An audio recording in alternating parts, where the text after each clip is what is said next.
This is Raymond Roger, continued. On the night of July the 8th, 1994, Rita came downstairs about 7:30 or 8 o'clock and said she wanted to talk to me and Gary. Charlene also was there.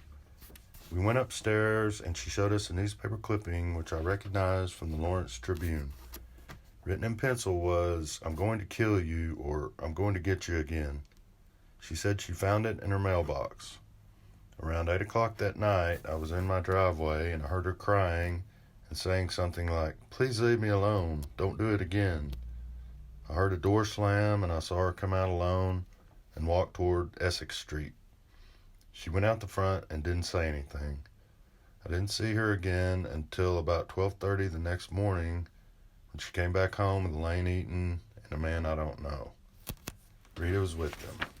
Elaine told me that she saw the ex-husband beating Rita up outside Daigle's lounge. The next morning about 11:30 or noon, Elaine came into my apartment and told me and Charlene that the ex-husband wasn't even at Daigle's. She said she was leaving the lounge and asked Elaine to walk her home. Elaine said Rita had asked her to lie about it because she had been dancing and wanted to explain why she was so late.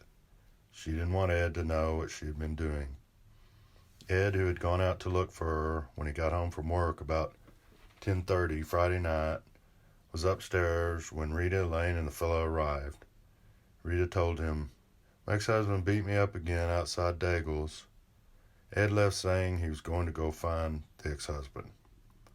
He came back in 25 minutes and said he didn't see the ex-husband. I didn't see any sign of injuries on her. That night, Rita talked to me and Charlene until about 4 in the morning. I knew she had been drinking because I could smell alcohol on her breath. Ed was there too.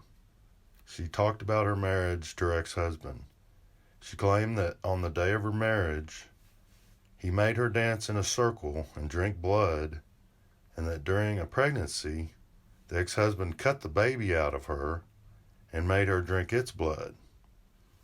That night, when Rita and Elaine and the man, whose name I don't know, got back to 257 Broadway, Rita painted a red mask on her face and told me, Ed, and Charlene that her ex-husband had beaten her up outside Daigle's.